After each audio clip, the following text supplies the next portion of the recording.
Do you have a process? Like you're saying, you have your sticky notes, you have your whiteboard. This is something that we talk a lot about on the show. Everyone has their different way of actually getting, like, so it's one thing to have a goals, but then the tasks in between that. So how do you go about doing those daily tasks? Because sometimes those daily tasks can be mundane, and people, it's one thing to have these big motivations and aspirations, but it's another thing to kind of do the work. So do you have any thoughts around that? Yeah, first, it's a great question. So I'm like a planner. I like to break things down. Nice. Yeah. So I have weekly goals, I have daily tasks, to-do lists, I have monthly, yearly, 6 months, 3 months. All of my goals are aligned. They're done and dusted. And every once in a month or every once in a couple of months, I review them. Where am I standing? Is my needle moving towards it?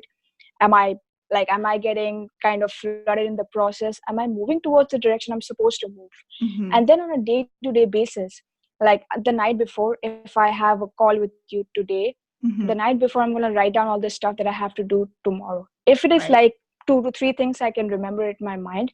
If not, I'm a big time advocate of writing things down. You journal things, you write things down. The more you write, the more you remember, the more you affirm that things are going to happen. And different things work for different people.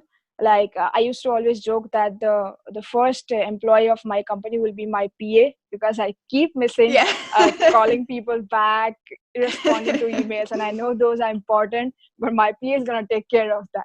But whenever I'm doing this stuff, I'm like, it's just a couple of months, I'm going to get my PA very soon, and he or she is going to handle that. So my process is pretty simple. Just have a notepad for your to-do list, have reminders on your phone, sticky notes, whatever works for you, and make sure you have something to keep you accountable.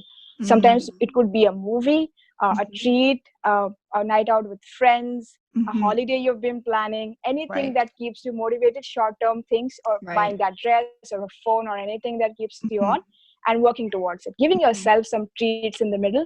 Like adulting is a self-learning process. It's like you parenting yourself. No one's going to do it for you. You parent yourself. Absolutely. Yes. It's so important to have. I think those little rewards, like you say, they're small. They could be small, like you say, a treat, or you go out to movie, but it's important to do that. Absolutely.